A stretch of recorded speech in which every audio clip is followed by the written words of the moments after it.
Buenos días a todos y bienvenidos, ¿no? Buenas tardes casi, ¿verdad? A este nuevo evento de Ciencia Compartida, en concreto el número 22 de este curso.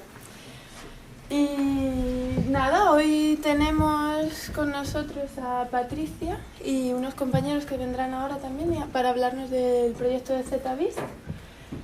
Pero vamos, yo no voy a decir nada, Eva sería la que lo va a presentar, ¿vale? Yo solo quería, además de agradecerle a ustedes vuestra presencia, ¿no? También al ponente que en realidad tenía el espacio que nos cedió por motivos de última hora, ¿vale? Que solo podíamos hacerlo hoy. Pues nada, os dejo con Patricia, que va a explicar un poco de qué va el proyecto y luego ya entrarán los otros dos ponentes a hablar de cetáceos y aves marinas, ¿vale? Y que lo disfrutéis. ¿Están aquí? Hola, buenas tardes. Gracias, Tania. Bueno, nada, lo que les estaba comentando, mi nombre es Patricia, mis compañeros Marcel y Cristel, que son los que van a dar la parte de avistamiento de identificación de especies, de aves y cetáceos. Y yo voy a empezar con una pequeña introducción a lo que es el proyecto en sí. Antes de empezar, por supuesto, darle las gracias al decano de la facultad, a don Melchor González Dávila, al equipo de Ciencias Compartidas, a Belina, por supuesto, y a Tania, y exactamente al ponente, Vicente Benítez, pues que nos ha cedido su ponencia, su charla y su hora de ponencia, ¿no? Bueno, pues nada, ZBIS es el nombre del proyecto que hemos elegido para la red de avistamiento de cetáceos y aves marinas en Canarias. La directora principal del proyecto es Natacha Aguilar de Soto, doctora del Departamento de Biología Animal de la Facultad de Biología de la Universidad de La Laguna. El objetivo y fin principal del proyecto es estudiar la distribución poblacional de cetáceos y aves marinas entre las Islas Canarias. Para esto, pues necesitábamos realizar un convenio con las navieras, de tal forma que nos permitieran que la red de voluntarios que aquí queremos formar y que ya tenemos por otro lado, pues pudieran viajar entre las islas de forma gratuita a cambio de la toma de datos desde una zona privilegiada, desde el puente casi siempre. Actualmente, ya con el convenio de las navieras, tenemos confirmadas a Fred Olsen y a Armas, y en trámites tenemos Acciona Transmediterránea y algunos barcos de privados que se encargan sobre el tema del whale watching, sobre todo en Tenerife.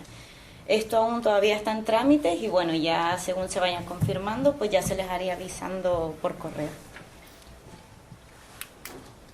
Otro factor que era importante de cara a la metodología, pues era contar con una red de voluntarios. El proyecto no cuenta con ninguna financiación de momento y entonces necesitaríamos esa red de voluntarios que vienen a ser pues observadores que de forma voluntaria y previamente formados a partir de charlas sobre la identificación de cetáceos y aves marinas, como la que vamos a celebrar aquí hoy, pues vayan haciendo avistamiento y toma de datos durante los trayectos que se realicen entre las islas. Podrán viajar entre las islas de forma gratuita y, por supuesto, y lo más importante, pues tener lo que es la experiencia de hacer el avistamiento y la identificación de especies, de cetáceos y aves, que al fin y al cabo es la experiencia por la que nos mueve y la que nos lleva a formar parte de este tema de voluntariado. Bueno, ¿y qué tenemos que hacer como voluntarios? O sea, ya una vez formamos parte del voluntariado, lo primero, como ya acabamos de decir, es la asistencia a las charlas de formación, como ya estamos hoy aquí. Se está pasando, que ya creo que la llevan por ahí, un listado para que apunten todos los datos que necesitamos a la hora de encargar los billetes y hacer las reservas de los barcos. Y dentro de los datos que pedimos, pues pedimos el email. Se les hace a través de correo electrónico una invitación a una carpeta del Dropbox donde van a encontrar una serie de documentación esencial y fundamental para el tema del voluntariado. Por un lado, vamos a encontrar un calendario en Excel donde se van a apuntar para los trayectos, los días y las fechas que cada uno pueda, ¿no? Es fundamental apuntar aquí el nombre y apellido, el trayecto y la hora a la que se quiere viajar, y tener en cuenta, muy importante, que en un mismo trayecto, en la misma hora, solo pueden viajar como máximo 2 voluntarios. Por otro lado, en la carpeta del Dropbox tienen un formulario de lo que es la toma de datos, que sería lo que viene a ser la plantilla de campo. La tenemos por aquí, después la vamos a ver un poquito más a detalle. Y una carpeta de metodología donde aparecen los protocolos de cómo rellenar esta plantilla y cómo actuar en el barco, que es bastante importante también. Y otra carpeta donde aparece de identificación de especies, donde se van a colgar las charlas que aquí vamos a presentar para que puedan consultarla a modo recordatorio cada vez que necesiten. Nadie pretende que de esta charla ya salgan con todo aprendido, hechos unos expertos, sino que es bastante difícil la identificación de especies, y lo que les va a dar que sean unos buenos observadores va a ser la práctica. Por otro lado, ya una vez tenemos la invitación al Dropbox, pues ya podemos apuntarnos en el calendario, y es muy importante que tengamos en cuenta que para hacer la reserva de billetes las navieras ya nos piden que la reserva se haga con 72 horas de antelación antes de la fecha de embarque. Con lo cual es importante que nos apuntemos en el calendario, pues quizás 1 o 2 días antes, cuanto antes lo sepan mejor, para que la persona responsable del proyecto pues pueda consultar el calendario y entonces hacer la reserva con tiempo suficiente. Ya una vez se hace la reserva y nos confirman los billetes, se les mandan al correo electrónico de cada uno de los voluntarios y ya cuentan con él. Los billetes se recogen el mismo día, pero basta sencillamente con ir a la ventanilla donde se sacan las tarjetas de embarque, y allí con el DNI y el certificado de residencia para los que sean residentes, pues ya le dan las tarjetas de embarque. Es imprescindible y súper importante el DNI y el certificado de residencia, no se pueden olvidar de él. Por otro lado, antes de embarcarnos necesitamos tener en cuenta los materiales que vamos a necesitar en el barco. La plantilla de datos, que es la que ya les he enseñado, una por trayecto, o sea que si vamos a hacer un viaje de ida y vuelta, pues necesitaremos 2 plantillas para cada uno. Prismáticos, cámara de fotos quien tenga, es muy importante, por lo que les digo, es bastante difícil lo que es la identificación de especies, entonces nada mejor que una buena foto para que después la podamos mandar y que sean los expertos pues quien puedan identificar. Reloj y un bolígrafo Bic, que ya Marcel les explicará específicamente por qué el Bic. Ya una vez vamos al barco, pues importante presentarnos al mayordomo de la tripulación, nos identificaremos como voluntarios de Cetavis, de la red de avistamiento, y aguardaremos permiso hasta que nos den, y aguardaremos tranquilamente hasta que nos den permiso para subir al puente. Normalmente se retrasan un poquito en el permiso para que puedan dar hasta que finalice lo que es las maniobras de salida y de atraque del barco. Entonces esperamos y ya cuando ellos nos indiquen. Ya una vez estemos en el puente y en el lugar donde nos indiquen para la observación, es muy importante respetar en todo momento las indicaciones de la tripulación, y nos colocaremos en algún lugar donde tengamos un buen campo de observación, donde no estemos interfiriendo con ellos y donde podamos ver perfectamente todo lo que más podamos. Si son 2 los voluntarios que viajan, pues es importante que se repartan la zona. Igual desde proa a popa, pues uno se pone a estribor, el otro a babor, y así pues abarca un mayor campo. Ya durante el trayecto pues estaremos pendientes del avistamiento y de los aves y rellenando lo que es la plantilla. Y una vez hemos acabado con el viaje, pues lo importante será que contacten con los responsables de Cetavis en breve espacio de tiempo para la entrega personal de los formularios. Se les pide que de forma personal entreguen las plantillas que han rellenado, porque es importante, sobre todo al principio, que como ya les digo, es bastante difícil identificar las especies, pues nos puedan dar el mayor número de detalles posibles que recuerden. Insistimos en que apunten en las plantillas cualquier tipo de cosas, aparte de rellenarla, ya sea por detrás o por donde sea, cualquier detalle que puedan observar y para que no se les olvide, incluso los que puedan, si son buenos, pues hacer algún dibujo o lo que sea. Para ya una vez personalmente se reúnan, pues entonces entre todos conseguir identificar las especies. Insistimos en que lo complicado, sobre todo al principio, pues que no les lleve a intentar decir, pues era un delfín y era moteado o era listado, para no quedar mal y decir, uy, era un delfín pero no tengo muy claro lo que era. Mejor que digan delfín probable moteado o probable listado, a que den falsos datos y puedan llevarnos a errores, ¿vale? O sea que en principio mucha humildad en la toma de datos, cojan todos los detalles posibles y eso es lo que más nos interesa. Y bueno, y aquí tenemos en detalle lo que supone una parte de la plantilla. Vamos a explicar brevemente un poquito cómo rellenar cada uno de los apartados, pero de todas formas, como ya les comenté, en una de las carpetas del Dropbox pues aparece lo que tengo yo aquí, el protocolo de cómo rellenar la plantilla. Recomendamos sobre todo en las primeras salidas pues que se preparen bien lo que es la salida al mar para hacer el avistamiento. Consulten los protocolos, mírenlos bien, repasen las presentaciones y llévenlo todo preparado para que no se vean en el barco con ningún problema.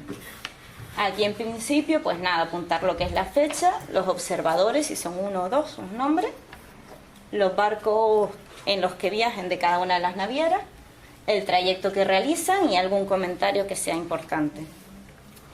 En esta plantilla, que bueno, creo que ya está actualizada en la carpeta del Dropbox porque hay algunos cambios, esta es antigua, pues también es importante colocar el viento dominante, se va a colocar en la parte alta, que sería el viento que en ese momento domina en lo que es la región, en Canarias. Eso lo pueden preguntar en principio a la tripulación sin ningún problema. La tripulación suele ser súper amable y se prestan a cualquier ayuda que necesiten. Y si no, pues también lo pueden consultar el tiempo anterior por meteorología o lo que sea. Otra cosa que pasaremos a ver, bueno, la rosa de los vientos la comentamos al final y pasamos a rellenar lo que es el ambiente. En el ambiente vamos a ir apuntando las horas de salida del barco y las horas a las que empezamos a avistar. A veces esas horas no coinciden porque el tiempo ese que nos permiten hasta subir a puente o hasta que nos coloquen en el sitio adecuado. Es importante apuntar tanto la hora de salida cuando ya el barco sale de la bocaina del puerto como la hora a la que empezamos a hacer el avistamiento. Los datos se van cogiendo, las horas se van cogiendo cada 20 minutos. Y importante también señalar lo que es la finalización y cuando ya se termina de hacer el avistamiento. La latitud, longitud, rumbo y velocidad a la que va el buque se la vamos a preguntar en principio a la tripulación para que nos indiquen dónde está el GPS, dónde están todos esos datos y después cada 20 minutos poder acercarnos sin molestarnos tranquilamente y saber dónde coger los datos y allí los vamos apuntando. Se apuntan, como les digo, cada 20 minutos y cada vez que hay algún cambio en el resto del ambiente, en el resto de las condiciones del ambiente. Como ya les digo, cualquier duda pueden preguntar y si no está todo en el protocolo. La visibilidad, pasaremos a ver si la visibilidad va a ser alta, media o baja, sobre todo mirando el horizonte y viendo si se ve claro, de forma nítida o quizás por calima o por lo que haya sea media o hay una mala visibilidad. La cobertura se refiere al porcentaje de nubes que tenemos en el cielo, en lo que es en el trayecto de horas, que es muy importante por cómo incide la luz y si la luz del sol produce reflejos o no, que puedan hacer más difícil el avistamiento. La cobertura, el mar, dentro de las propias carpetas de metodología tenemos lo que es la escala de Douglas, donde si quieren, sobre todo al principio, pueden apuntarse en la plantilla en cualquier sitio, a tipo de chuleta por algún lado, la propia escala de Douglas, donde te va a indicar el estado del mar según la escala determinada.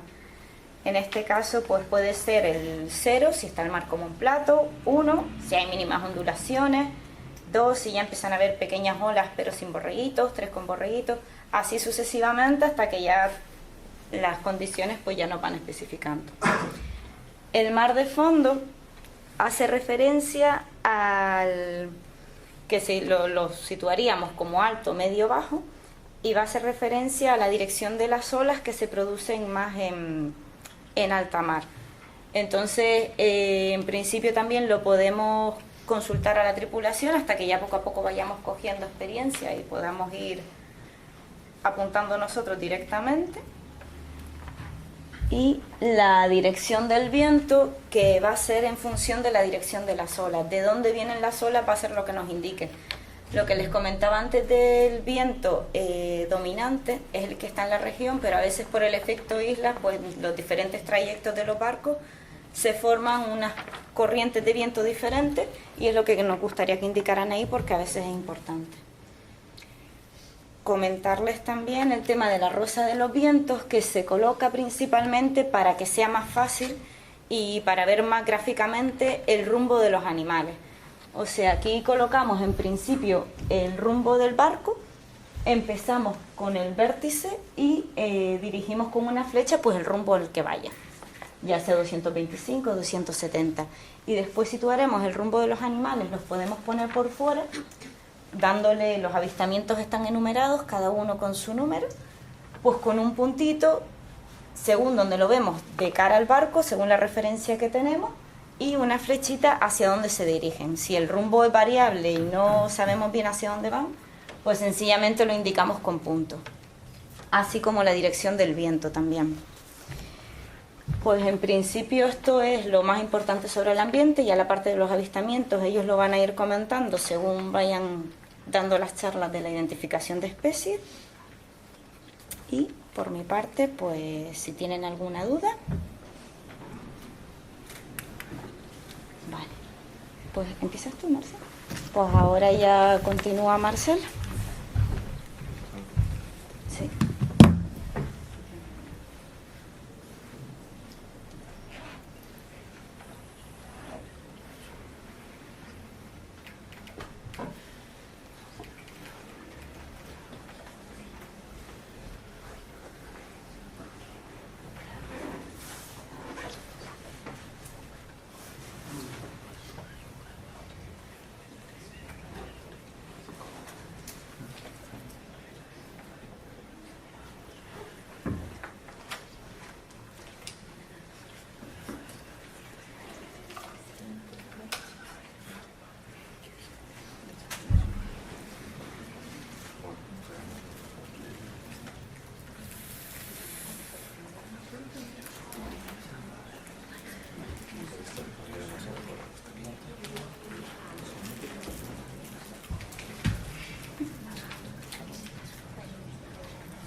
Bueno, pues buenos días a todos y primero de todo disculpen el retraso. No fue culpa nuestra, aunque suene recurrente. Y nada, yo les voy a hablar por un lado, bueno, principalmente de la parte de aves, que entiendo que es la más complicada y la que genera la menos atractiva. Sé que muchos de ustedes están aquí para viajar gratis o para ver cetáceos, pero difícilmente pensarán en ver aves. Pues intentaré con esta charla que sí lo hagan y que aprendan y que vean que es posible identificarlas, aunque vayamos en un fast ferry súper rápido. Es posible y están en un sitio privilegiado, así que aprovechenlo. Entonces, la charla está dividida en dos partes. La primera, que es de metodología, es un poco más pesada, pero bueno, intentaremos hacerla amena. Y la segunda, que es identificación pura, que bueno, también es pesada, pero como mínimo hay fotos. Así que nada, les pediría que me interrumpieran siempre que tengan alguna duda, no se corten y si no les veo insistan, griten o levántense, porque la metodología se suman unas cosas a las otras y si no entendemos lo del principio va a ser complicado. Así que nada, empecemos. Primero de todo, las consideraciones previas, el por qué estamos aquí, el por qué hemos montado este pitote. Pues es principalmente porque existen lagunas de conocimiento. Por lo que a mí me toca en aves son muy importantes y en cetáceos también. no se sabe muy bien cómo se distribuyen los cetáceos y las aves en Canarias. Hay algunos estudios previos, algunas aproximaciones, sobre todo en algunas especies concretas, pero en términos generales no se conoce. Con este proyecto a gran escala, contando con muchísima gente en Tenerife y aquí, pretendemos que el cuándo y el dónde sea siempre que podamos y en todas las islas en las que podamos. Es decir, ampliar nuestra área de estudio a todo Canarias y obtener unos datos más globales que den una imagen más real de qué hacen las especies. Y el cómo, pues es lo que veremos ahora. Esta es la ficha que ya os mostró Patri. Y bien, lo que intentaremos es, de cada campo, explicar un poco cómo se rellena. Lo que encontráis en el protocolo, pues explicado un poco más gráficamente, para que no os encontréis ahí solos en el mar, como nos ha pasado a todos los que trabajamos con esto, y os asalten todas las dudas. ¿Lo estaré haciendo bien? ¿No lo estaré haciendo bien? Pues aquí tendréis una guía útil para hacerlo bien. Primero de todo, en cuanto a las aves, digamos que no es lo mismo detectar... bueno, ¿estáis familiarizados con las aves marinas de Canarias? ¿Más o menos? ¿Poco? Nada bien. ¿Quién cree? Vamos a hacer 3 niveles, poco, medio, alto, de experiencia. ¿Quién cree que poco?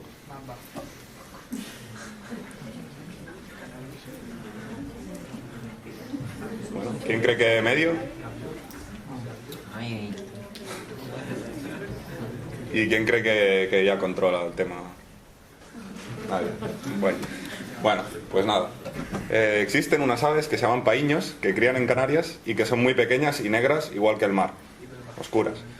Y existen unas aves que son alcatraces, que son blancos y grandes y también viven en el mar. Entonces, los alcatraces son mucho más detectables que los paíños.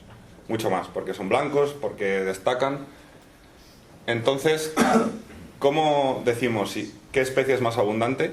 Teniendo en cuenta que una es mucho más fácil de ver que la otra, pero no porque sea más abundante, sino por su tamaño y coloración.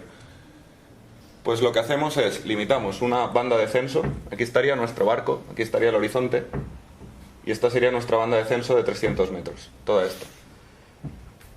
Entonces, en esos 300 metros, como es una distancia prudencial, cercana al barco, podemos asumir que estamos viendo todo lo que hay.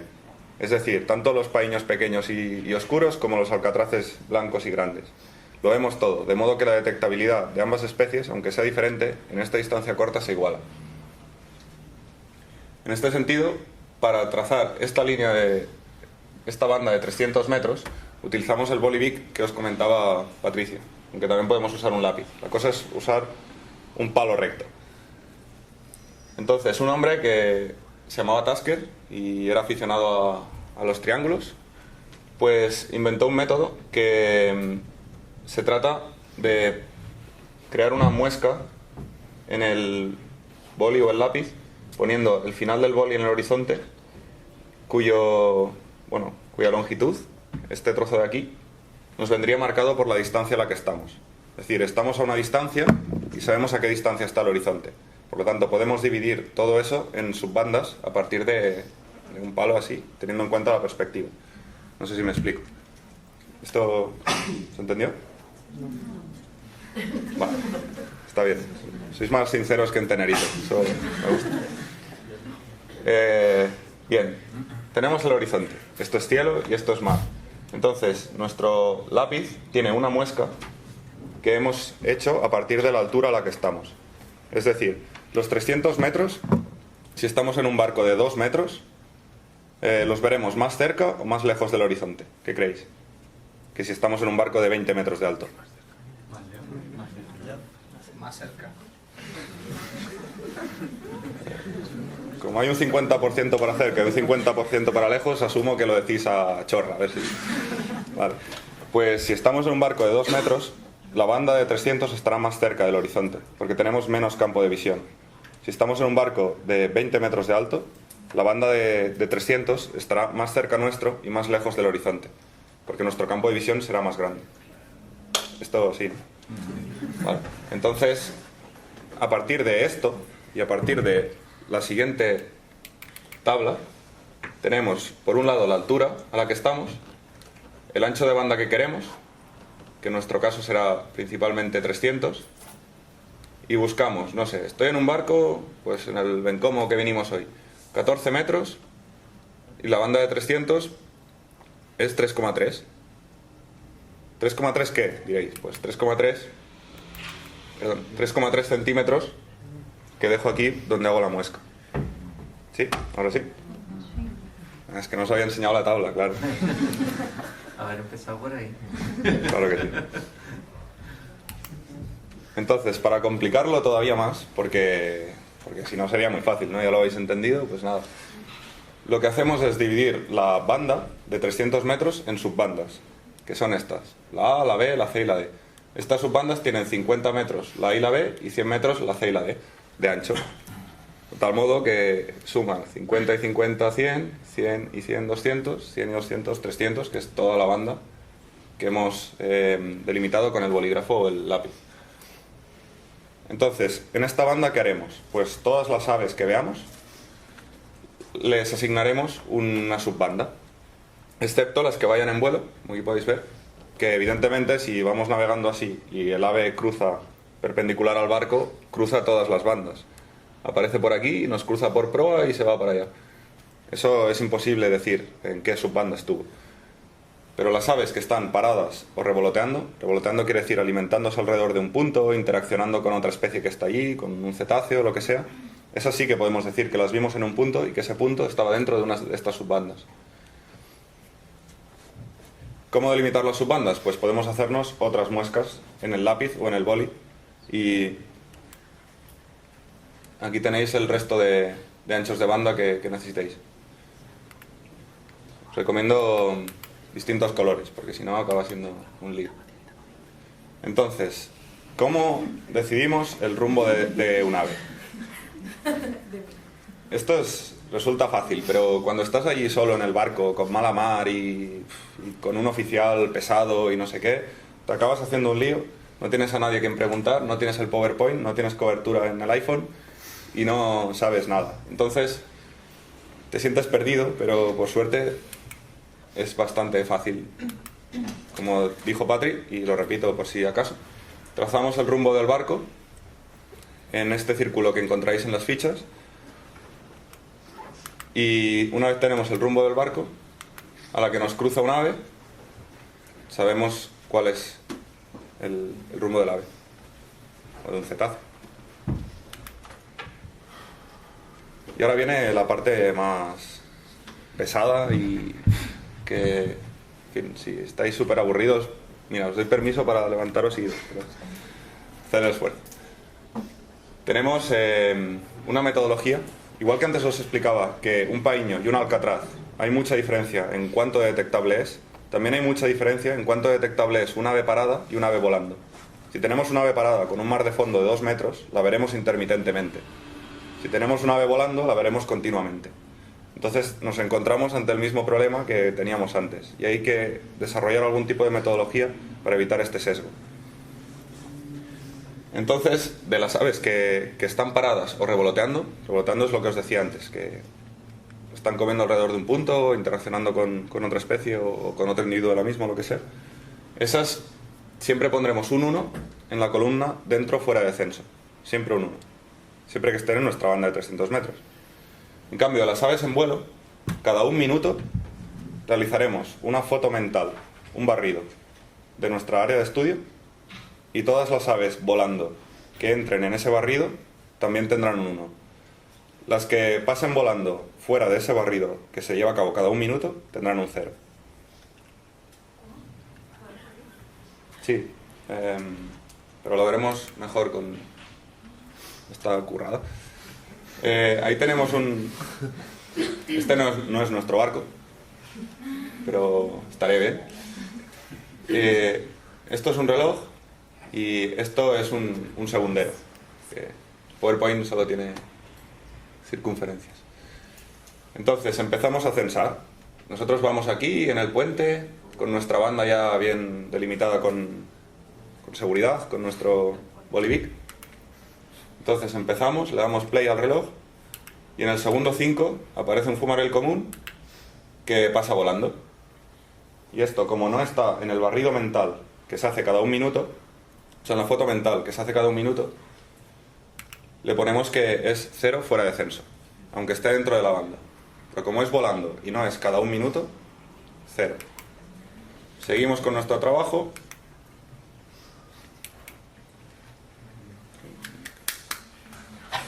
Y aparece un pollo de alcatraz que está ahí buenamente parado en el agua, y como está parado siempre es un 1 dentro de censo.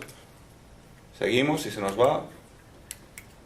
En el segundo 40 tenemos un paíño de Wilson, que los paíños lo que hacen es revolotear, solo revolotean. Y está revolotando dentro de la banda, con lo cual 1 dentro de censo. Seguimos. En el 45 hay una parte de la Cenicienta que está parada. Si está parada es dentro de censo, pero está fuera de banda, de tal modo que es 0. No sabemos ni que existe. Nos ceñimos a lo que tenemos en los 300 metros. Y por último, ya llevamos un minuto de censo y hemos visto la tira de cosas. Hemos visto 5 especies ya, algunas de ellas interesantes. En fin, llevamos un minuto. Entonces, ¿qué pasa? Que nos toca el snapshot, nos toca la foto mental o el barrido que dirá si una observación es dentro o fuera de censo, de un ave en vuelo. Y casualmente en ese barrido aparecen 3 gaviotas de Sabine que van volando. Entonces, estas gaviotas de Sabine, como van volando dentro de la banda y han cuadrado justo, que han pasado en el momento en que yo hacía el barrido de un minuto, o sea, de cada un minuto, es dentro, fuera, dentro de censo. ¿Quedó claro ahora? No mintáis. Sí, lo que no me cuadra es el tema del barrido. Tú, o sea, ¿cómo haces el barrido? ¿Según el campo de visión que tienes tú en el barco? Sí.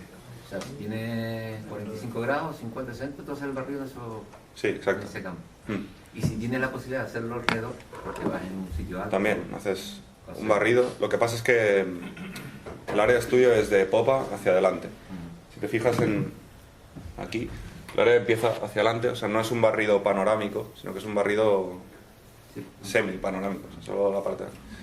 Y al final hay un truco para hacer esto y para no tener que estar cada un minuto dándonos cuenta de que nos toca un snapshot, que es cuando, y sobre todo en un sitio como Canarias, que no hay muchas aves realmente, son muy interesantes, pero las observaciones son más bien escasas.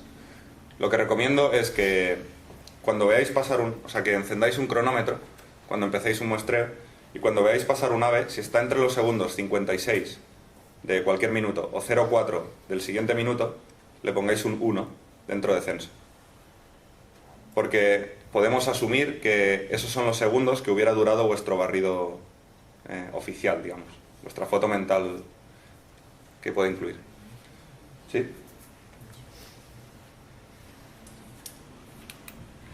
Entonces, otro tema importante. El objetivo último de ZVIST es mapear, conseguir una distribución precisa de aves y cetáceos. De tal modo que, ¿cómo sabemos la posición de una observación? Con las coordenadas. ¿Y cómo sabemos la posición si no había observaciones? Pues apuntándolo al inicio de un censo y cada 20 minutos. Los cambios de rumbo, obviamente, y al final de un censo. Esto de las coordenadas es muy importante. A la hora de hacer un informe facilita mucho las cosas, no tener que deducirlas dividiendo trozos grandes entre 4 o entre lo que sea, sino que cada 20 minutos, metódicamente, lo hayáis apuntado. En el fondo no cuesta tanto. El puente está lleno de GPS, hay plotters por un tubo y los marineros o los oficiales estarán encantados de indicaros dónde tenéis que mirar las coordenadas. Y por último, en cuanto a metodología, hay algunas consideraciones particulares de la metodología de este hombre, escrita por Tasker. Por un lado, no se cuentan las aves asociadas al barco. Esto en un Fred-Olsen no es tan importante como esto aplicado a un pesquero, por ejemplo, en que muchas aves se acercan a comer descartes o emersiones del fondo. Pero sí que un día os podéis encontrar que hay unos guiris en cubierta que están largando pan a las gaviotas. Entonces, seguramente vendrán muchas gaviotas, vendrán otras aves, y esas aves no pueden ser contadas, porque el objetivo es describir la distribución natural de las aves. Si estamos perturbando de alguna forma, trayéndolas o molestándolas o tirándoles piedras, eso ya no nos sirve. Entonces, a raíz de lo que decías tú de nuestro barrido, ¿qué área coge? Decidiremos si cogemos 90 grados de barco o 180, dependiendo de si somos 2 observadores, entonces nos podemos permitir cada uno un lado, y de las condiciones ambientales. Si el mar está muy chungo, no podremos seguramente abarcar mucha área. Es mejor que nos centremos en una e intentar hacer bien una. Y bueno, empezamos la parte... Antes de con las especies de interés, ¿cuándo se empieza el censo? O sea, una vez que sales del puerto, ¿ya empiezas a censar? Sí, Desde el sí. primer momento que se sube en el barco. Sí, y si ves pájaros dentro del puerto, también lo apuntas. Ah, también. Al menos a mí me interesará. Sí.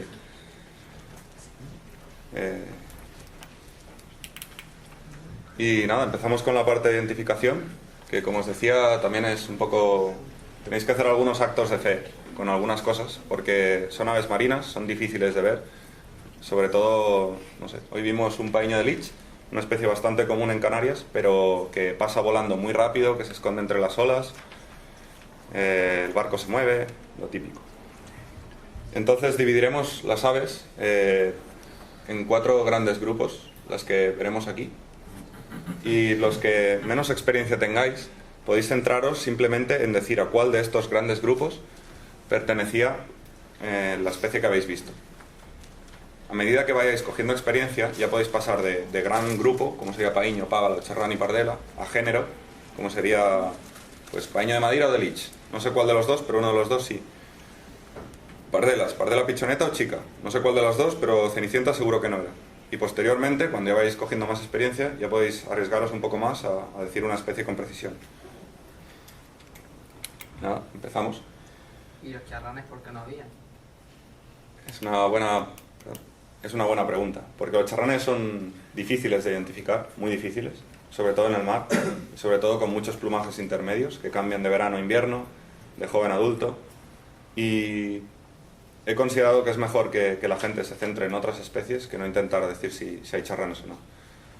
Pero si alguien quiere ampliar conocimientos, que escriba a Zetavist y le mando artículos de identificación de charranes si quiere, no, ningún problema. Empezamos con el paíño de Wilson. Es un pájaro que cría en la Antártida y pasa el verano, que es su invierno en realidad, en el hemisferio norte. Entonces hay algunas características bastante claves para diferenciarlo. La que si se ve ya podemos asegurar que es un paíño de Wilson son las patas sobresaliendo por detrás de la cola. Tiene las patas muy largas, lo veréis en la siguiente foto, y parece que le cuelguen, que las lleva ahí como si le diera pereza. El pico es corto y ganchudo, y el brazo, que es esta parte de aquí, es muy corto, o sea, es muy largo en relación... No, perdón. El brazo, que es esta parte de aquí, es muy corto en relación a la mano, que es muy larga. Fijaos. Todo esto es una adaptación para este comportamiento. Vuela mariposeantemente cogiendo trozos de comida que aquí están flotando por el agua y pica con las patas en la superficie para remover y atraer lo que come. Crustáceos, pequeños pececillos, en fin. Y nada, si veis este comportamiento, sin duda es un paíño de Wilson. Aquí abajo, no sé si lo veis los de adelante o los de ahí. ¿Los de ahí veis bien todo? Porque hay otra cámara. Ah, perfecto. Está bien preparado. Esto, cada cuadradito representa un mes del año. Entonces el azul es que no hay. El amarillo es que hay pocos, el naranja que hay más y el rojo que hay muchos. Esto, cogerlo un poco con pinzas, porque no es lo mismo la abundancia del paíño de Wilson en el Hierro que la abundancia del paíño de Wilson en Lanzarote, donde es mucho más abundante. Así que es una guía útil, pero no es la definitiva. También si queréis ampliar información, escribid a Zetavist. Sí. El paíño de Madeira, pues pasaría un poco lo mismo. Fijaos que está todo el año en Canarias, aunque es especialmente abundante en verano y otoño. En cambio, en este tenemos que el brazo y la mano son más o menos igual de largas. No sé si recordáis el Wilson, con el brazo corto y la mano larga, y este que son más o menos iguales. Fijaos que las patas no sobresalen, que la cola es muy cuadrada y que el obispillo, esta parte blanca de aquí, que contrasta con el resto del cuerpo negro, tiene forma de U, muy abierta. El pico también es recto y grueso. Entonces, esta característica, utilizadla para diferenciarlo del paíño de Wilson. Pero estas tres, utilizadla para diferenciarlo del paíño de lich que veremos a continuación. Esta es simplemente para que veáis lo cortitas que son las patas en comparación con el Wilson aquel. Este es el ditch. Fijaos, el obispillo en forma de V, aquí he puesto madera para que lo recordéis, en forma de U. La cola aquí abajo es horquillada. No se ve por qué el mar es oscuro, lo que os comentaba de los paños y su baja detectabilidad. Y el pico, en lugar de ser recto y grueso, es ganchudo y bastante fino. Esta especie también es útil ver que en los meses de verano, de hecho hasta mediados de septiembre o finales de septiembre, es ausente en Canarias. En cambio es un invernante, mientras que el paño de Madeira sería al contrario. Es decir, si veis un ejemplar de una de estas parejas de especies conflictivas, pues os podéis guiar también por la fenología, por cuándo están en Canarias. Os puse un dibujo de la guía para verlo mejor, porque soy consciente que la foto de paño de lich es bastante mala. Así que fijaos en la cola horquillada, que en este es cuadrada, el obispillo en forma de U, aquí de V, y el pico más grueso en este que en este, que se ve más ganchudo. El paíño común, otra especie de Canarias y de otros sitios. Este pájaro es realmente una mariposilla, no para de aletear, muy nervioso, debe tener una tasa metabólica altísima y es tan nervioso y tan activo y tan rápido que esta es la mejor foto que tengo después de muchas horas. Es muy clave verle el blanco debajo del ala, esta franjita. Si se ve eso, ya sabemos seguro que es un paíño común. Pongo fotos malas porque no hace falta llevar una reflex con un 500 f2.8 para hacer unas fotos que nos sirvan. Simplemente nos sirve con que se vea un carácter clave de la especie, como podría ser esto. Os puse el dibujo este. Esta sería la banda que hay que ver. Por encima, si recordáis, los otros paíños tenían una zona más clara por aquí, este es uniformemente oscuro, y el obispillo es cuadrado, a diferencia de los otros que era en V o en U. Este sería cuadrado. Aquí lo de joven no hagáis caso, no se puede saber en el campo.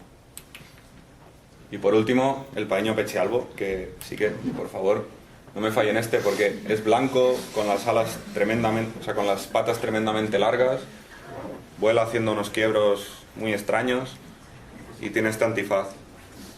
Uno de los pájaros más bonitos de España, sin duda, y probablemente del mundo. No exagero. Entramos en el otro gran grupo, que es el de las pardelas. Tenemos por un lado la pardela pichoneta, una especie muy escasa en Canarias. Aquí en Gran Canaria no cría, cría en Tenerife, en La Gomera, en La Palma. Y bueno, básicamente tenemos un pájaro con forma de torpedo, como si fuera un misil, que vuela súper rápido y que cuesta quedarte con la copla de qué ha pasado. O sea, te pasa una pardela pichoneta por ahí y no sabes muy bien si te ha atropellado un coche o si has visto a Jesús. Entonces, una cosa clave es recordar que a nivel de coloración tiene el ojo en medio de una zona negra, a pesar de que el blanco le sube por aquí detrás. Pero el ojo siempre está rodeado de negro. A nivel de coloración también tenemos que las partes superiores son uniformemente oscuras y las partes inferiores uniformemente blancas. Es decir, traducido, por debajo es blanco y por encima es negro. Por último, esta idea de torpedo, de bicho potente y rápido, provoca que tenga una especie de joroba aquí arriba, que se ve bastante bien. Y la joroba es como que empuja la cabeza y siempre van mirando hacia abajo. Recordad estas cosas para la especie probablemente más importante de este estudio, que es la pardela chica. Aplausos. Vale, pues nada. La pardela chica, si recordáis la pichoneta que tenía las partes superiores uniformemente oscuras, esta tiene estas dos bandas, aquí y aquí, que en la distancia se ven como un panel claro. Y por otro lado tiene el ojo en medio de una cara blanca. Si recordáis la pichoneta, ahora volverá a sonar el aplauso, a ver si... El ojo es negro, o sea, rodeado de negro, y por encima es oscuro, tenéis que creerme. Mientras que esta no. Por otro lado, a nivel de estructura, vemos que esta foto, a pesar de ser muy mala, igual que la del paño común, nos muestra un carácter que ya permite saber que es una pardela chica y no una pichoneta, que es que va con la cabeza levantada. Si recordáis, la chica, debido a su joroba y a su musculatura, pues la cabeza siempre va mirando al mar, mientras que esta va con la cabeza alta, como buena especie canaria que es. Las alas son arqueadas, es decir, si lo vemos desde atrás, o si cogemos una pardela chica y la cortamos de lado, las alas las tendría en forma de C, mirando hacia abajo. Esto es muy útil porque las pardelas chicas son especies muy huidizas que suelen escapar cuando ven un barco. Entonces es habitual ver una pardela chica de culo y es muy útil saber que tiene esta forma de C.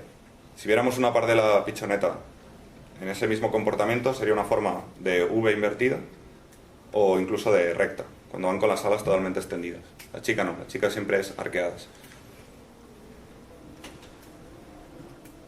Y nada, este es uno de los objetivos principales de ZVIST, porque de esta especie no se sabe absolutamente nada. En Azores han empezado a estudiarla poniéndoles GPS en la espalda y demás, y mirando isótopos estables, contaminantes en plumas, contenidos estomacales para saber la dieta. O sea, se está dando un poco palos de ciego a ver si alguien descubre algo que nos diga qué hace esta especie fuera de época de cría. Está muy amenazada, es muy vulnerable a que se introduzcan ratas o gatos en colonias de cría y por lo tanto hay que llevar cuidado con esto. Cualquier dato de esta especie vale su peso en oro, de modo que intentad asegurarlo, o sea que sea seguro una pardela chica, si puede ser con fotos mejor, y intentad cuando veáis una pardela chica o una candidata que anotad los mayor número de datos posible, es decir, si comportamiento, si estaba volando y ya está, si iba asociada con algún barco de pesca, si le molestaba un págalo, que ahora lo veremos, cualquier cosa, incluso si podéis apuntar, yo que sé, la batimetría que hay en ese momento, lo que sea. ¿Una duda con esto, de momento? Vale. Y la pardela cenicienta, la conocéis todos. No, en ZVIST no contamos ni pardelas cenicientas ni gaviotas grandes, del género Larus, como puede ser la patia amarilla, porque son tan extremadamente abundantes que esto desviaría nuestra atención del resto de especies de las que se desconoce prácticamente todo. Si vais a Tenerife en julio, pues probablemente en el canal entre Tenerife y Gran Canaria veréis la tira de cenicientas, veréis miles, y comiendo, algunas con delfines, y no las contéis, a no ser que veáis algo extremadamente increíble, no las contéis. No tendríais tiempo de nada más, ni de beber agua. Y volvemos con los págalos. Tenemos el págalo grande, hoy hemos visto uno entre Tenerife y aquí, que tiene una de las cosas claves, que como su nombre indica, es grande, ¿vale? Y otra es que la base de las primarias, que son estas plumas más grandes, es blanca, tiene unos destellos blancos. Y fijaos que no solo es el cañón de la pluma lo que es blanco, sino que hay parte de las válvulas que también lo son. Esto es importante para compararlo con el págalo pomarino, que fijaos que tiene blanco también en las primarias, pero solo el cañón. Este sería un pomarino de morfo claro, ahora explicaremos qué es esto. Y este sería un parásito, que también tiene el mismo rollo, blanco en las alas, pero solo el cañón. Entonces, ¿cómo identificamos el págalo grande de estos dos págalos, parásito y pomarino? Pues primero por el tamaño y segundo porque el págalo grande tiene blanco en lo que es la pluma y el pomarino y el parásito solo en los cañones. Entonces, ¿cómo identificamos un parásito de un pomarino? Pues porque el parásito tiene la cola puntiaguda aquí, mientras que el pomarino tiene la cola redondeada. Y me diréis, pero Marcel, este pájaro tiene un collar amarillo y este pájaro es totalmente negro. Sí, pero eso es porque cada especie tiene dos morfos. Aquí tenéis un pomarino clarito, como el que había en la foto, y aquí tenéis un parásito oscuro, como el que había en la foto. Pero sed conscientes que también hay parásitos claros y pomarinos oscuros. Esto tiene un sentido ecológico, que es que depende de la zona donde críen, se alimentan de unas cosas u otras. Los págalos parásitos, por ejemplo, crían en dos tipos de hábitats. La tundra, en Baranger o incluso en Siberia, donde comen lemmings en época de cría, o los acantilados de Escocia e Islandia, donde se alimentan en época de cría persiguiendo gaviotas triáctilas para robarles el pescado. Entonces, si tú vives en un acantilado oscuro, es bastante útil ser oscuro. Pero si tú vives en un medio en el que has de cazar desde arriba para abajo y no quieres que los lemmings te vean, es muy útil ser clarito por debajo, igual que los peces. Lo mismo pasa con el págalopo marino. Eso sí, el págalopo marino tiende más a criar en la tundra, hay muy pocos ejemplares criando en zonas de acantilados, entonces solo el 4% son oscuros, mientras que el 96% son claros. En cambio en el parásito, que la cosa está mucho más igualada, el 40% son oscuros y el 60% son claros. También si veis el comportamiento los podéis identificar a partir de ahí. Los págalos persiguen a las gaviotas o a los alcatraces o a las pardelas para robarles la comida. Son incapaces de pescar, son súper inútiles, pero son muy hábiles robando comida, son auténticos piratas. Y por último llegamos a los charranes, que en este caso es un charrán común, que es el más probable de ver aquí, aunque también pasan árticos, rosados y patinegros. Entonces lo que vemos con un charrán es... bueno, ayer me comentaba gente, después de la charla en Tenerife, que si ven esto, en cuanto a forma al menos, le recordaría un vencejo. Y es verdad. Con la cola horquillada, más horquillada que el paño de Leech, bastante más. Y las alas muy finas, muy estrechas y muy largas. La idea sería vencejo, es cierto. Pero en cuanto a coloración, sabéis que un vencejo es negro y esto es blanco. Blanco, excepto el píleo, que es oscuro.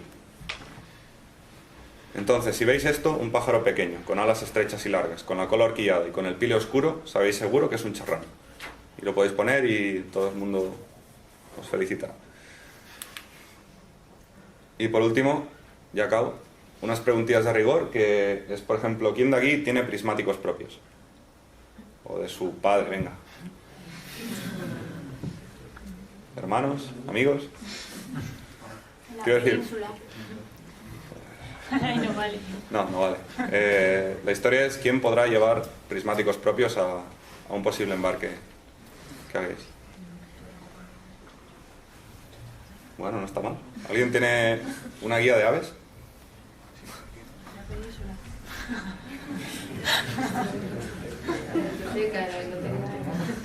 Vale. Pues esas dos cosas son bastante fundamentales. Si queréis no ya colaborar con este proyecto, sino formaros también un poco como científicos, ¿no? Conocer es importante y la forma de hacerlo es con bibliografía y con horas de campo. La bibliografía se compra y las horas de campo se adquieren. Y con los prismáticos pues es más divertido. Y nada.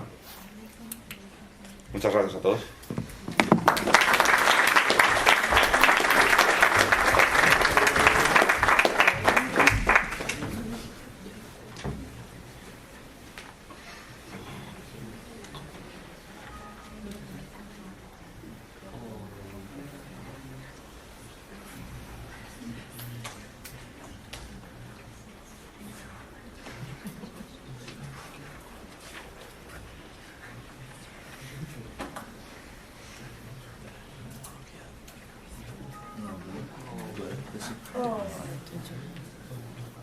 Pues me parece que no se va a poder...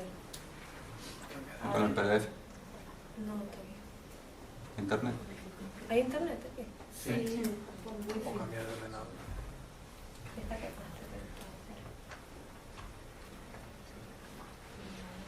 Marcel, háblale con tú.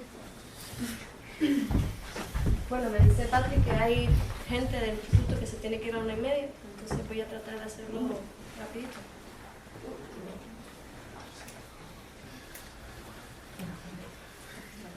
Bueno, les voy comentando. Mi nombre es Cristel, soy de la Universidad de La Laguna y me voy a encargar de estudios cifios. No sé si alguien sabe lo que son los cifios. Sí, bueno, por ahí saben lo que son. ¿Quién más sabe? A mí me gusta mucho levantar la mano.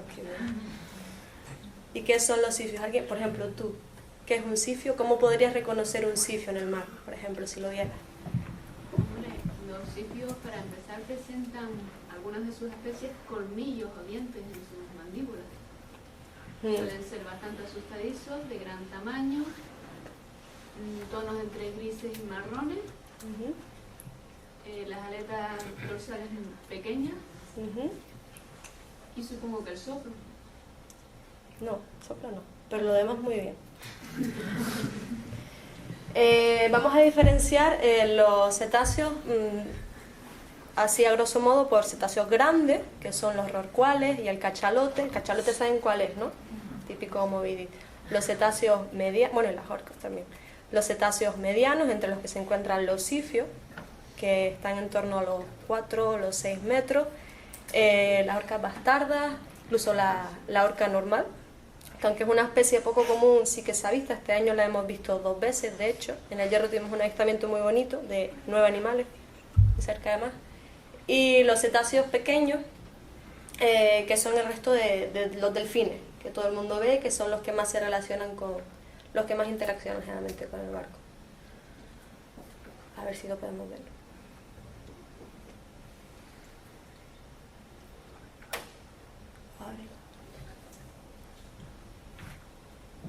Lo dejo en el escritorio.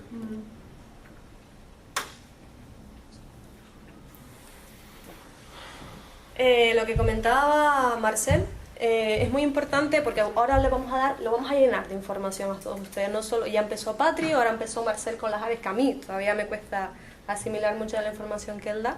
Y ahora vamos a seguir con cetáceos. Entonces es importante que luego ustedes se cojan y se compren una guía y se sienten un día en casa a leérsela antes de dormir, en cualquier momento, y se vayan aprendiendo las cositas poco a poco. Que les vaya quedando la imagen del animal primero aquí, porque el momento en que luego lo vean en el campo lo van a reconocer, sin necesidad de haberlo visto. No va a ser sencillo, pero por lo menos van adquiriendo experiencia previa. Lo de los prismáticos también es muy importante. Bueno, podrías comentar lo de los aumentos de los prismáticos. Sí, para los prismáticos que van los marineros normalmente son de 7 aumentos, de 7 por 50. Pero para observación de animales recomiendo un poquito más, que sean, a cambio de perder campo de visión, sí que sean de 8 o de 10 aumentos, por 42 por ejemplo. 8 por 42, 10 por 42. Sobre todo para aves es lo que más se usa, y para cetáceos en el fondo también. Pues eso, muy importante que lleven las dos cosas. Y en cuanto a cámaras de fotos, el que pueda llevarlo, no hace falta que sea una gran cámara de fotos, pero sí es importante en ocasiones, y si tienen oportunidad, de aquellos que ven sacar una foto, aunque sea una foto que no sea muy buena, que no tiene por qué serlo, más si van en Fredolsen, que hace así el barco y el animal ya está en la popa. Pero en armas, que si pueden, intenten ir en armas, van a aprender más, va a ir más despacio, van a tener oportunidad y no se van a sentir tan frustrados, eso es lo primero. Porque íbamos esta mañana en Fredolsen y me dijo Marcel, ¿qué era? Un paño de lich. Y yo fui corriendo y el paño, pues no sé dónde estaba, había desaparecido, más cuando es una ave pequeñita. Digo, vamos a ver si se abre esto.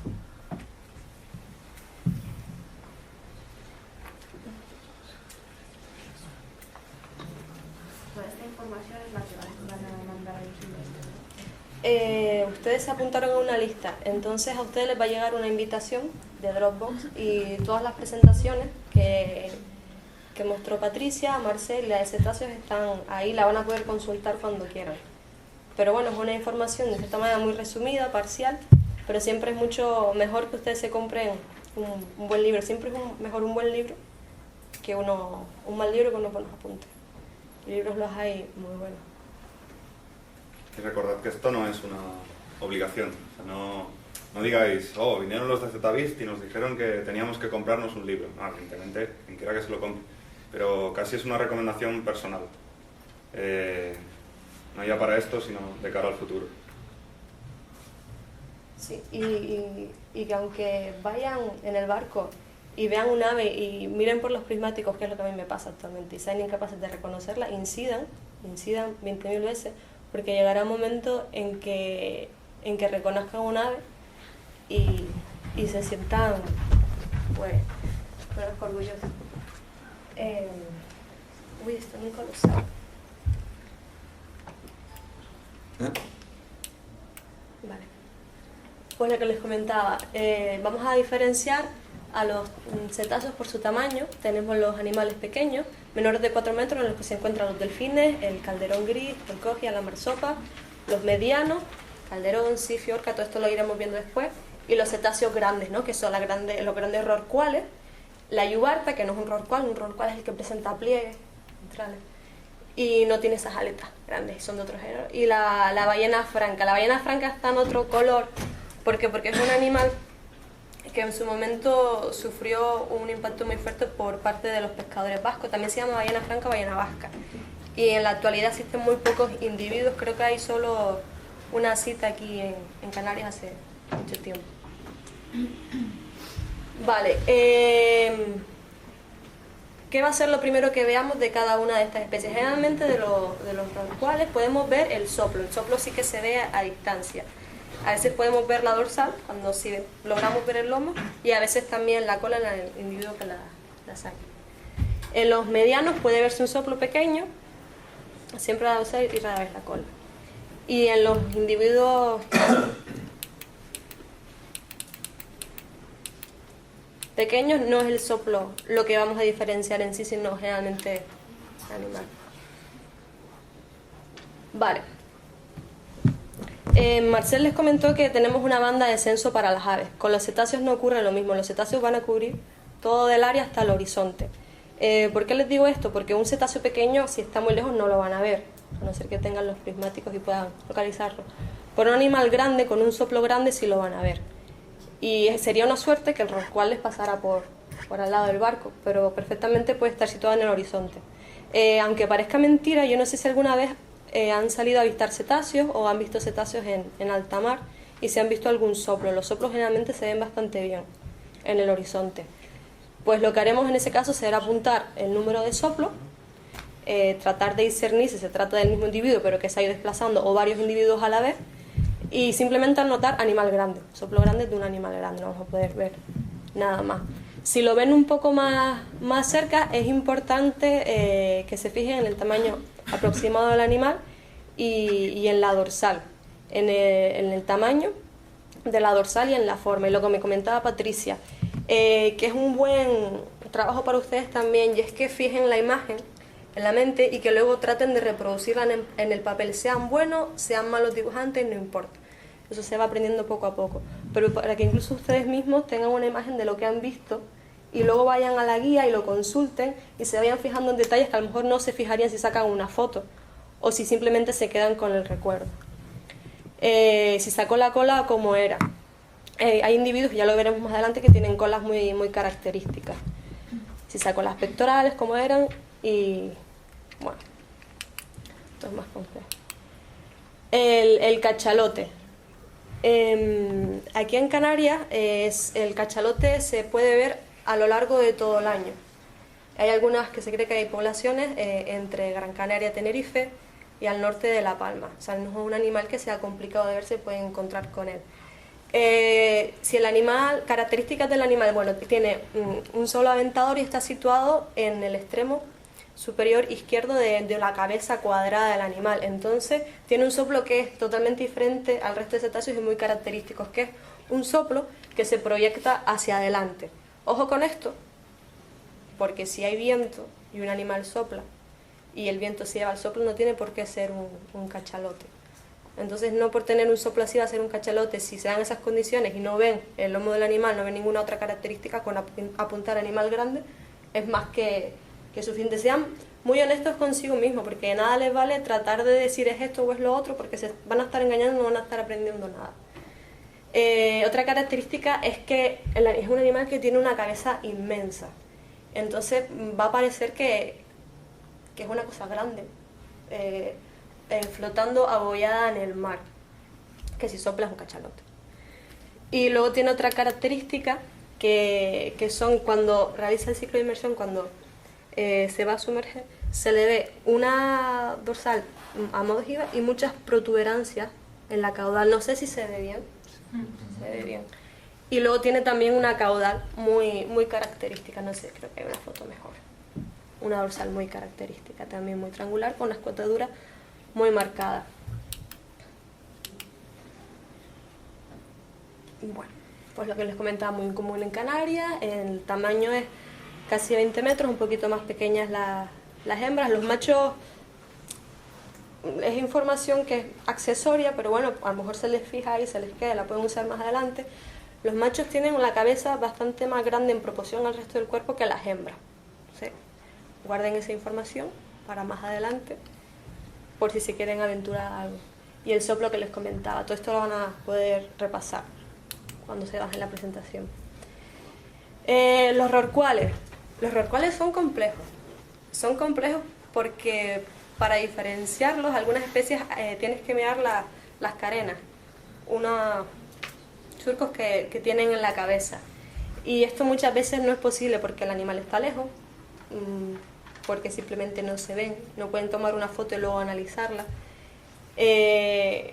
Entonces, a no ser que el animal esté cerca y vean una serie de características que definen a diferentes especies, no se tienen que volver locos. Los rorcuales que se suelen ver aquí, los más comunes, la mayoría de las veces que vemos rorcuales son rorcuales tropicales. Nosotros llegamos hace poco del Hierro, tuvimos una campaña 15 días ahí y tuvimos la suerte de ver rorcuales. Y en las 2 ocasiones que los vimos eran rorcuales tropicales, son los que más se ven. ¿Cómo se diferencia un rorcual tropical? Un animal que puede medir unos 18 metros aproximadamente y que se diferencia del resto porque en esta zona presenta 3 carenas, que ya la veremos más adelante. Ajá, el rorcual tropical es el más común de todos. Esto es lo que les comentaba. Las 3 cadenas van a salir al animal y si le pueden sacar una foto, lo pueden localizar, tiene esto.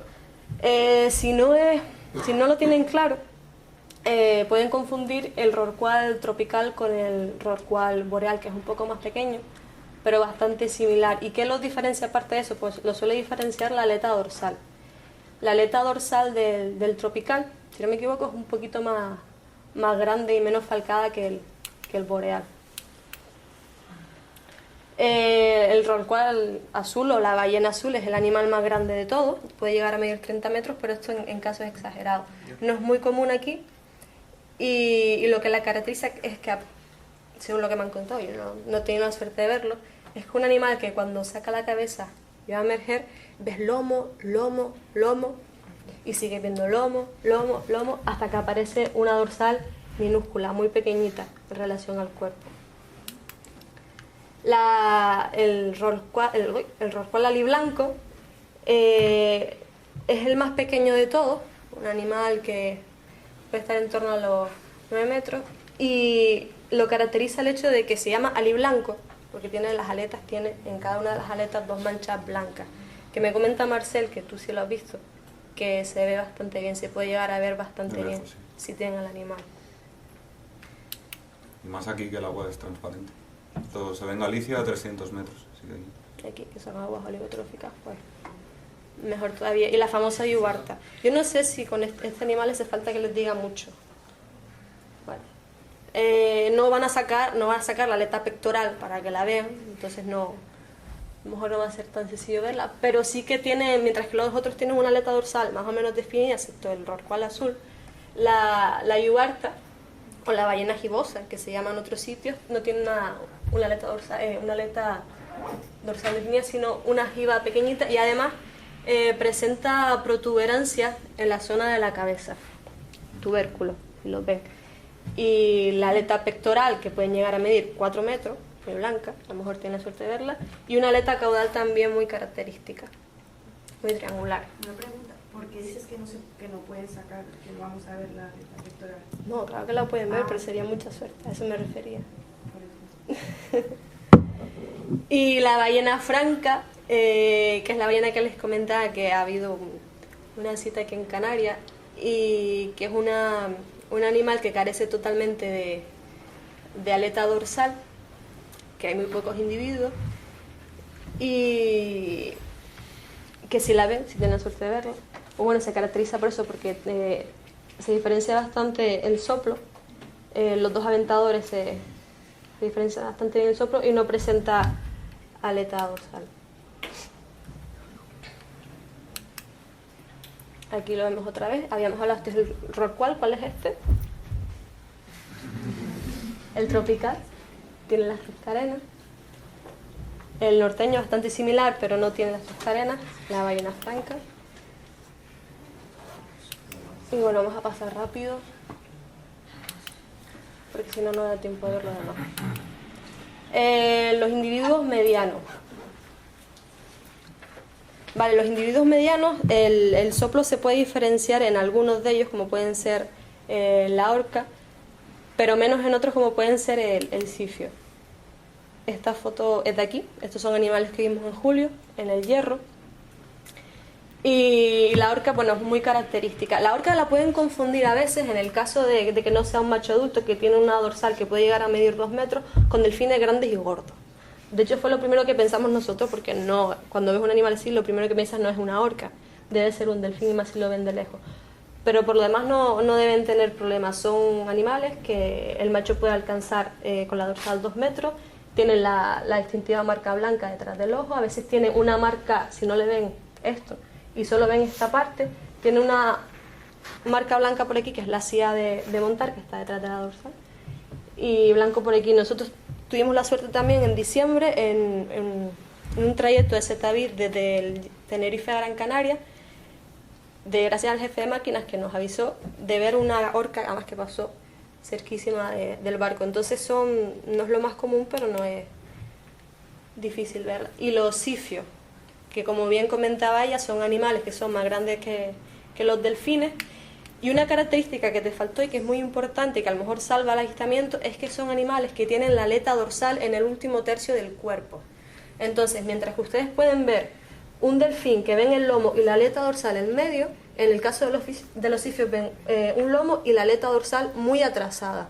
Un animal que no es muy grande, es como un delfín, un poco más grande pero con esa característica. Aquí hay varias especies, pero la más común es el sifio de Blainville y el sifio de Cuvier. Lo que comentaba ya de los colmillos, solo se dan los machos adultos. El sifio de Cuvier es un animal, estos son dos especies que son de las que presentan poblaciones residentes en el Hierro y también posiblemente en el resto de las islas, de manera regional. El sifio de Cuvier es un animal que es bastante masivo, es redondeado y suele presentar coloraciones de gris a blanco en animales muy maduros. Entonces, si ustedes ven un animal grande y blanco en el mar, no es una beluga, posiblemente sea un cuvier. Las belugas no están aquí, porque no es la primera vez que nos dirían algo así. Y el sifio de Blainville, al contrario, presenta una mandíbula muy arqueada. Con estos animales no se vuelvan locos. Es muy difícil determinar especies. Con que sepan que si ven un lomo con una aleta dorsal muy retrasada, es un sifio y lo apunten, será más que suficiente. Eso ya irá viendo poco a poco.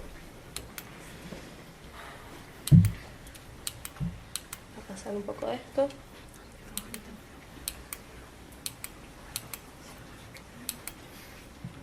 Y el calderón o ballena piloto. ¿Quién no conoce a esta especie? Que levante la mano. No se atreven. Vale, bien. Pues la ballena piloto es el animal, yo creo que de los más anunciados al menos, porque hay una población residente muy grande al sur de Tenerife que prácticamente todo el mundo ha ido a ver. Características del calderón tropical es que tiene una cabeza en forma de melón y una aleta que, para que se acuerden, es de la forma de los gorritos de los pitufos, ¿no? Se suele decir así. Entonces, nosotros, por ejemplo, cuando vinimos del Hierro, uno de los voluntarios había visto 2 animales y al describirnos nos contó y dice, mira, tiene una dorsal de este tipo y además el animal cuando se fue a sumergir le vio como una protuberancia aquí, que es muy característica también de los calderones. No siempre presentan este tipo de aleta. Los individuos jóvenes tienen una aleta más tipo delfín, pero por norma general van a ver algo así, un animal negro y con una aleta de ese tipo. La pseudo-orca. Pues son animales que son bastante rápidos, son más grandes que un delfín negro y también con una aleta un poco más redondeada y situada en la mitad del cuerpo. Este animal no lo he visto yo, solo les puedo hablar de lo que me han dicho. Y de los animales pequeños, son animales que interaccionan más con el barco y los pueden ver más que al resto pues saltar. De hecho, algunas veces solo los ven si salen fuera del agua. Aquí en Canarias, los más comunes son el delfín mular, el moteado, el común también aparece todos los años, el calderón gris, hay una población posiblemente residente en la zona de la isleta y también en Tenerife. El listado es bastante esquivo, será difícil de ver. El delfín de dientes rugosos también pasa por aquí cada año. Ahora en el Hierro lo tuvimos todos los días allí.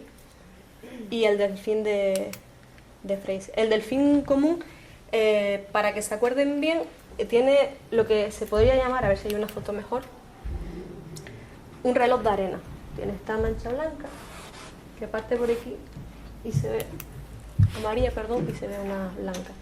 Y otra cosa que a lo mejor no le ven en la coloración porque el animal no lo ven de cerca, bueno, no lo ven de cerca, porque el animal no sale del agua, es que en los adultos, aquí no se ve muy bien, pero en la aleta dorsal presentan un triangulito claro muy blanco. Es un animal que mide en torno a 2,5 metros y este es el delfín más grande, que es el delfín mular. Es un animal potente, de unos 4 metros, y no se piensen que es el animal típico que se ve en los delfinarios. De hecho, yo la primera vez que lo vi, habían animales en la proa, animales tipo delfinario, grises, muy bonitos, tamaño tipo flipper, y de repente apareció un monstruo negro, y yo pensé, ¿esto qué es? ¿Qué es? Pues es un delfín adulto. Un delfín adulto es mucho más masivo, potente, y tiene un color como negro petróleo, bastante oscuro, no tan negro, pero sí un color muy oscuro. Le llaman también, en inglés, delfín nariz de botella, porque tiene un pico bastante masivo y corto. ¿Por qué es importante esto, no solo el tamaño? Porque el delfín moteado, que es moteado pero solo en los adultos, los animales juveniles parecen mulares pero pequeños. Y esto no es así, son animales que el morro es bastante más fino y alargado. Son también más pequeños, el mular está en torno a los 4 metros y el común y el moteado está en torno a 2,5 metros. Son animales muy sociables. Son los típicos que se te acercan al barco y se ponen a jugar contigo. También los vimos en el Hierro, hemos tenido muchos avistamientos de muchas especies estos 15 días. Y ya les digo, a veces van asociados, a veces se pueden ver mulares y moteados juntos. ¿Cuáles son los mulares? Pues los grandes y gordos. Y los pequeños con o sin mancha van a ser los moteados. El delfín de dientes rugosos es un delfín muy característico, es bastante tímido y yo creo que es una de las pocas especies que pueden reconocer desde lejos. Porque son animales que nadan no hay foto aquí. Que nadan en formación. Pueden ver desde 3 a 7 animales todos seguidos y nadando todos a la vez. Salen y entran todos a la vez. De hecho, la primera vez que lo vimos nosotros, que fue por los prismáticos, dijimos son externos, el delfín de dientes rugosos, porque los ves como nadan todos en su grupo de manera sincronizada. Y de cerca, ¿cómo se reconocen? Porque tienen un morro alargado que no presentan hendidura frontal, no presenta frente como puede presentar, lo ven aquí, el resto de delfines. Y se llama dientes rugosos porque tienen unas rugosidades en la mandíbula. Y a veces también se ve el labio blanco. El calderón gris, de los que lo comenté que hay poblaciones en la zona de la isleta, son animales bastante parecidos, es como un calderón, pero casi blanco. ¿Por qué? Por la cantidad de cicatrices que se hacen entre ellos. Tienen una dorsal también bastante grande y están muy llenos de cicatrices. Y los cogias, de los que no es muy común verlo, son animales de tamaño medio que simplemente suelen aparecer abollados en superficie con una dorsal bastante pequeñita. Los movimientos, esto es lo que les comentaba, los dientes rugosos van todos en formación. El calderón tropical a veces los ven abollados en superficie porque acaban de venir de una inmersión profunda que realizan a mucha profundidad, a más de 1000 metros. El moteado es un animal que le encanta saltar, va muy rápido, y el delfín mular pues lo verán también que es bastante grande y con una aleta dorsal muy prominente. Aquí lo que les comentaba del morro, el delfín mular es un morro masivo y corto, diferente al delfín moteado, que aunque es similar en coloración, tiene un morro un poquito más alargado. El diente rugoso, que no tiene frente y tiene el labio blanco. El grampus, que directamente parece no tener morro. Y las otras especies que son menos comunes, pero que pueden que no. Y nada más. Pero no haberme enrollado mucho y que se hayan quedado por lo menos con lo más importante. Y que cualquier cosa pues nos pueden contactar. Y que si, otra cosa que les quería decir es que si alguna vez se quieren embarcar y alguno de nosotros estamos disponibles, nos pueden avisar, que siempre está bien que vaya alguien contigo que sepa un poquito más. Nosotros también aprendemos de todos los embarques y de la experiencia siempre se aprende algo, pero a veces es mucho más interesante. Por ejemplo, yo cuando voy con Marcela aprendo mucho de aves. Si voy sola veo algo y no me entero de nada. Pero si vas con alguien que sabe, pues siempre sales sabiendo algo más. Y nada más. Muchas gracias.